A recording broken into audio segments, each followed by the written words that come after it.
মই কেইদিনমান আগতে অশোক সিংঘাল ডাঙৰীয়াৰ লগতো প্ৰায় 4 ঘণ্টা মিটিং কৰিছোঁ যে অহাবাৰ ৰাস্তা মথাউৰি এই দুটা কাম এই 5 বছৰত আমি এক্সটেন্সিভলি কৰিছোঁ অহাবাৰ জুনেই চৰকাৰ নাহক কিয় জলসিঞ্চনটোক আমি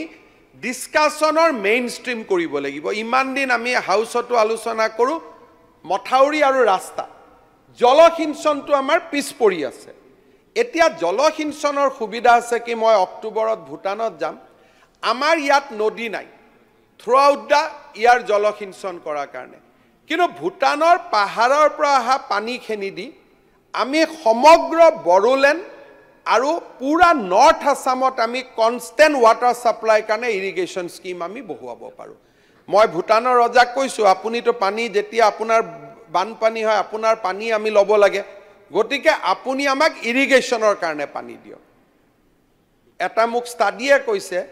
বাস্কাত যদি আমি পানীৰ পাইপ লগাইলো গুৱাহাটীলৈকে আমি পানী দিব পাৰোঁ অকল গ্ৰেডিয়েণ্টতে পানী তেওঁলোকৰ ইমান আছে আমাৰ নিজৰ সোৰ্স নাই আজি অহাবাৰ আমি ইৰিগেশ্যনটো আমাৰ ডিসকোৰ্সৰ মেইন এটা মাধ্যমলৈ আনিব খুজিছোঁ যাতে পিডব্লিউডিক আমি যিমান গুৰুত্ব দিলোঁ প্ৰথম এইবাৰ আমি বহুত গুৰুত্ব দিলোঁ ৱাটাৰ ৰিসোৰ্সক কাৰণ বহুত টকা ৱাটাৰ ৰিসোৰ্সক আহিছে অহাবাৰ আমি গুৰুত্ব দিব লাগিব ইৰিগেশ্যনত কাৰণ আমাৰোতো সম্পদ নাই প্ৰায়োৰিটি কৰিব লাগে কিন্তু মই এতিয়াৰ পৰাই লাগি আছোঁ যে irrigation should be main stream